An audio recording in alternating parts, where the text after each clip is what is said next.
Vibrant, cultural, historic, famed for its contributions to all aspects of modern life, welcome to the Lombardy region of Italy. Situated in the north of the country, this area has thrived for millennia thanks to its mix of stunning natural scenery, such as the Alps to the north, its rivers, lakes, and fertile lands, first inhabited in times even before the Roman Empire. Nowadays, this region of Italy is dominated in its excellence of being a world leader, whether that be in the form of fashion in the capital of Milan, the historical delights of Bergamo, or here in our home for this weekend's second round of the 2024 IAME Euro Series, Franciacorta. The Franciacorta Karting Track, which is still relatively new to the karting scene, has made quite the impact, hosting many of the karting modern's era's finest since its opening in 2020 as part of a wider motorsport complex, including more than 220 drivers from over 25 nations competing in the second year in a row for the IAME Euro Series. Friday's qualifying for Minis started the weekend with a nice surprise for Harry Williams, the fastest of the 52 entries. The young Briton putting in a time of a 56.388. His reaction said it all. I thought it was good. I didn't know I was pole until I've just been told, but I was quite surprised of the amount of rolling. The first race of the weekend started well for the front of the grid, but further back it was a different story. Tony Cacciaferro was the only retirement on the opening lap after a scary moment, but thankfully was okay. On the final lap, more drama unfolded, with Antoine Venard taking the lead after starting the race P7. The infamous turn 14 then claimed its first moment of the weekend, with Harley-Muss going to the inside of the pole sitter, which gave the win to Venard. Groups C versus D was next to take to the track, with Jayer Sarlath getting the run off pole. A few laps later, Bruno Priam would claim the lead of the race on his first win of the weekend and his second of the 2024 season. On the second rotation of heats, it was Sushmani Khera starting on pole, while Baptiste Augenstein took a detour at the start, taking to the grass. Jayer Sarlath took the lead later on, the Fusion driver getting redemption after an earlier penalty. Once again, it was Williams starting on pole in Groups A and D's second race of the weekend. Jean Pouillet would have some difficulties after getting squeezed out of the pack on lap 3. Williams would fight back later on, only to be collected by Noah Grenier on the final lap of the race. That would give Bruno Priam the win, but a post-race penalty would promote Colby Patterson to P1. The third and final rotation of heat saw some very close racing, and for the first time in the weekend, Will Green was on the top, taking his first win at the end of the day, meaning he would start in the top 10 for the Superheats on Sunday. The final qualifying heat of the weekend was an important one for Maxim Bobreshov, as he was in line to take the top spot at the end of the heats phase of the weekend, despite not winning a race so far. Bruno Priam was back on the scene. After being disqualified from his previous heat, he was looking to end the day on a high note.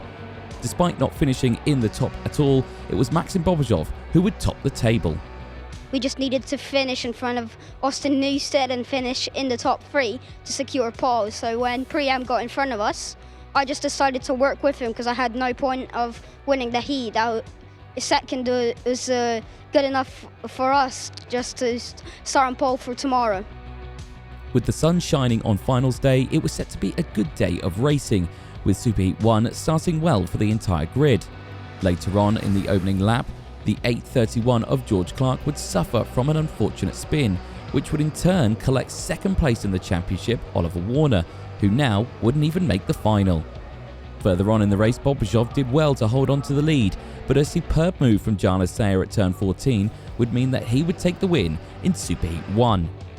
With that second place from Bobreshov, it would place Ludwig Granquist in a prime position to start on pole for the final. The only thing he would need to do is win Superheat 2. That was easier said than done though, with Musk, House and Venard all fighting at the front. Granquist would fight back hard throughout the race, nearly being collected at turn 5.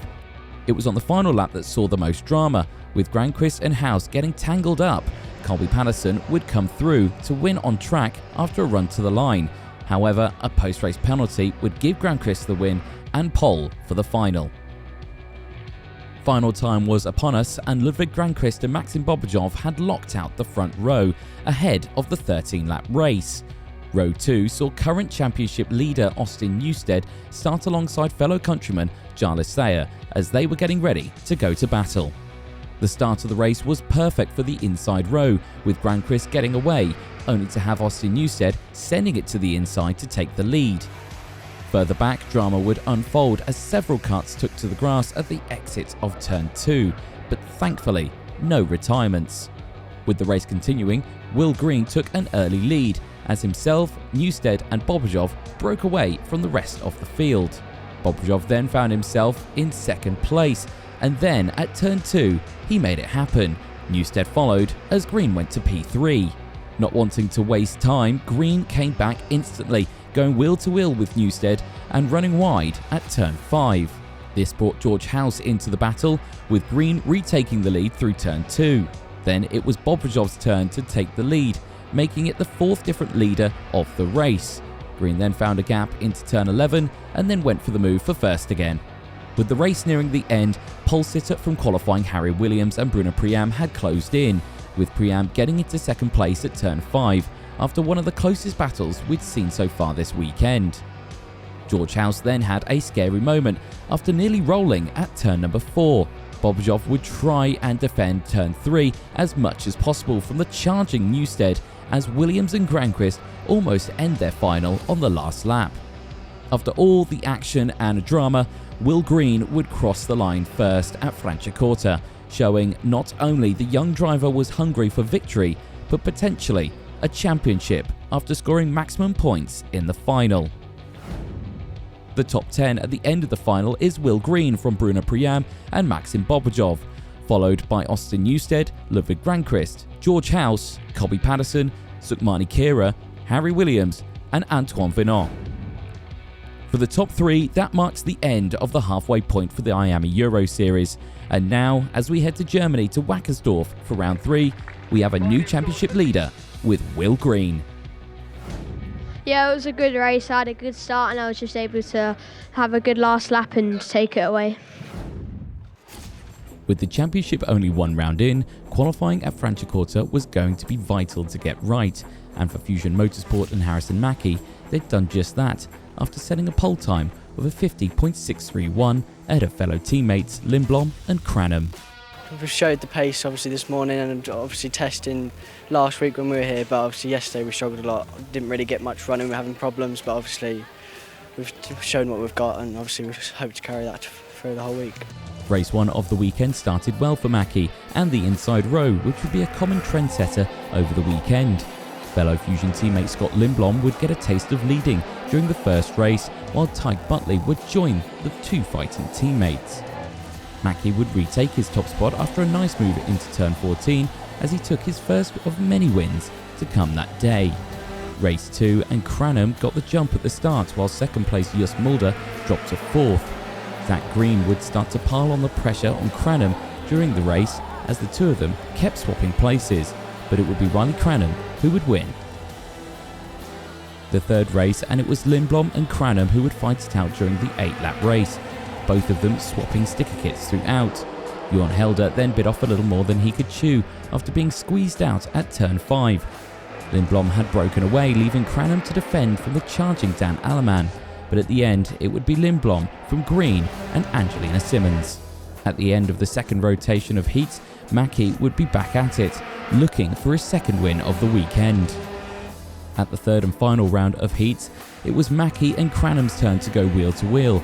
Tyke Butley was trying to claim his first win of the weekend, but the Fusion driver was having none of it, sending it back down the inside at turn 2 and to go on to claim his third and final win of the weekend, giving him pole position for the superheats. With one more heat to go on Saturday, it was down to Lindblom to see if he could start on pole for Superheat 2.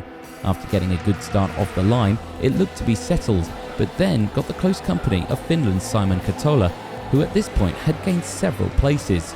Determined to start at the front for the Superheat, Lindblom fought back nearing the end of the race.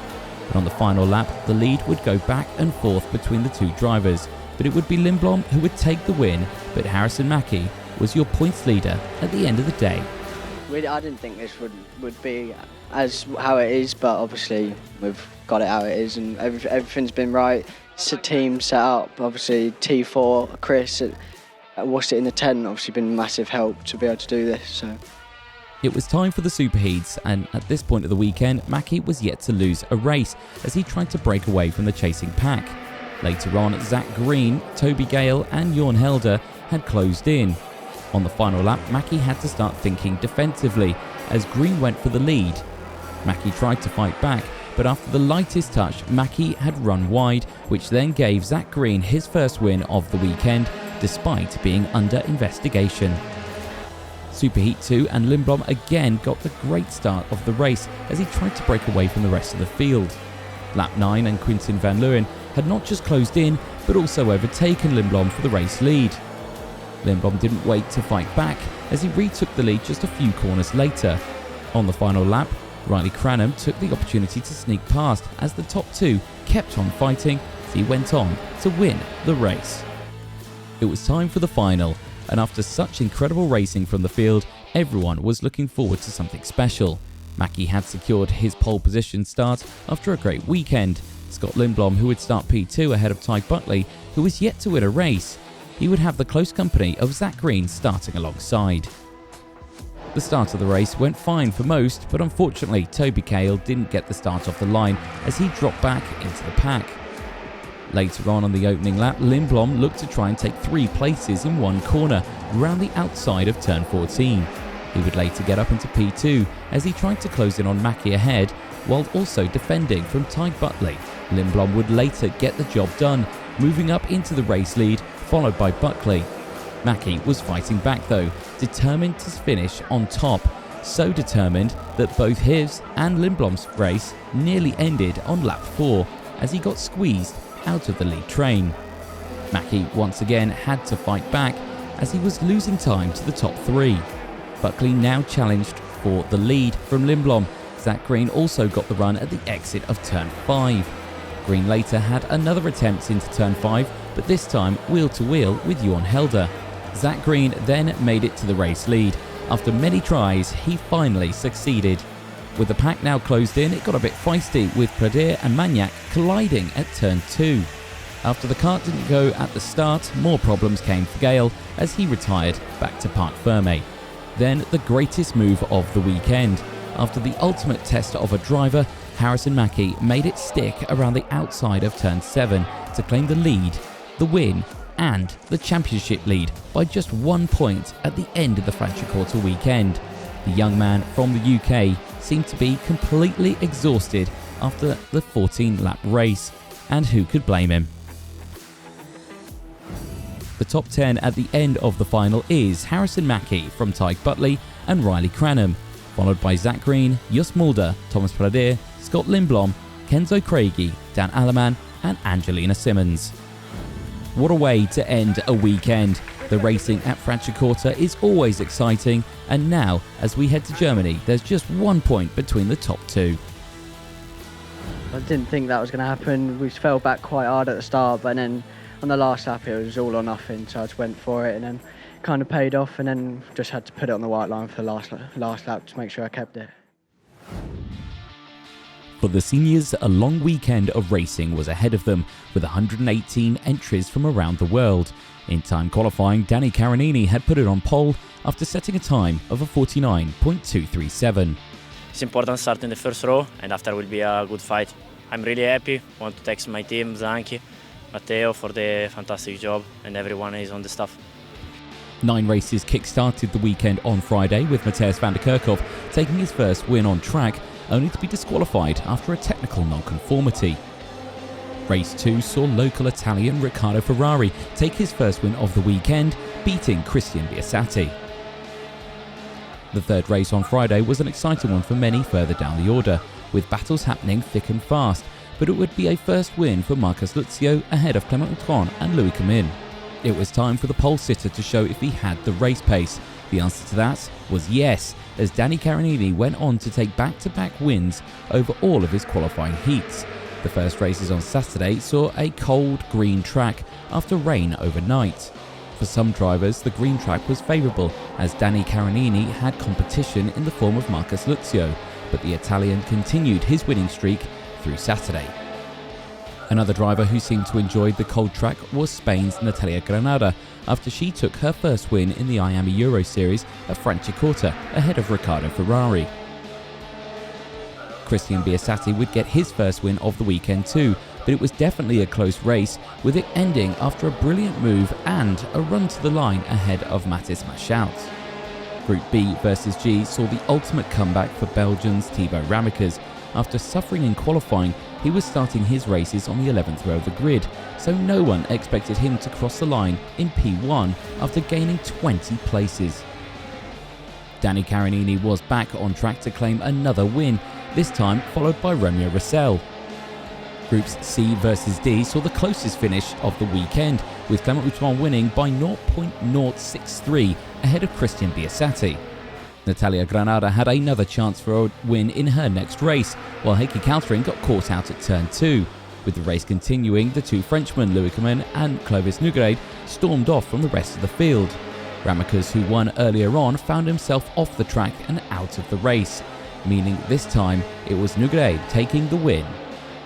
Another race and another great drive from Danny Carinini, who kept stacking up the wins ahead of Ioana Luja after Bertoni's 3-second penalty. Romania's David Dragan took his first win of the weekend, but it was Carinini at the top at the end of the qualifying heats phase of the weekend. Yeah, I'm really happy about the work that I'm making and my team is making. We are really fast. Tomorrow sure will be more hard than now. Will be a big fight, but I'm ready. Finals day and Superheat 1 was being led by Danny Carinini, who was looking to add another win to his perfect weekend. But the others had had enough of one driver winning everything and went to work, with Nougred and now Andy Rattel both getting past, followed by McLaughlin and Ferrari later on in the race. But it would be Andy Rattel taking his first win of the weekend. Superheat 2, and it was Christian Biasati starting on pole, but a close call by Clement Houton nearly ended the race early for both of them. Houton would later get up into P1 as Loritz Sash would get caught out at turn 7. On the last lap, we were focused on Thibaut Ramekers, who had closed in, but it would be a win for Christian Biasati at the end of the Superheats phase of the weekend. Final time was upon us, and the favourites to win for many, Danny Carinini, was starting on pole with Christian Biasati alongside, but eyes also focused on the second row with Riccardo Ferrari starting behind Carinini. With the final underway, everyone held their breath as the field of 36 plunged into turn 1 and 2, where disaster would strike for a fan favourite, Thibaut Ramekers, was out on lap 1 with heavy damage to his kart. Marcus Luzio then challenged Carinini for the race lead into turn 14, as another favourite, Clement Houton, was out of the race. Carinini fought back on Luzio as Riccardo Ferrari started his advance in the final, first getting past Luzio at turn 2 and then Carinini at turn 12. Romeo Rossell now started to make his move past Carinini at turn 14, only for him to drop back a lap later and Luzio to fight back with Sash in tow.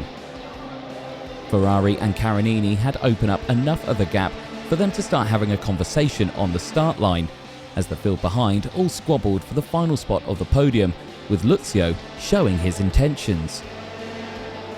Riccardo Ferrari then went for the lead move on Carinini on the final lap of the race at turn 5, for the race to end in a photo finish and a very close case of celebrating too soon, but Riccardo Ferrari would win the final by just 0.014 of a second on his first appearance in the championship in 2024.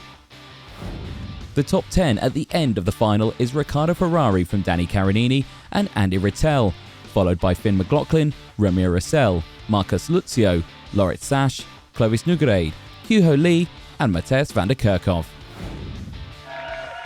At the end of a busy weekend of racing, Rattel, Carinini and Ferrari can relax, but will Ferrari race in Wackersdorf for round 3? I'm pretty happy about the result. I only want to thank Matteo, Marco, Mario and all the people who are supporting me, my mechanic, that is my dad, and I only want to enjoy this moment and probably prepare for the next race. The IAME Euro Series leaves Italy with new winners and new championship leaders in round 2, with Will Green in the minis, Harrison Mackie in the juniors and Riccardo Ferrari in the seniors as we head to Wackersdorf in Germany at the halfway point of the season.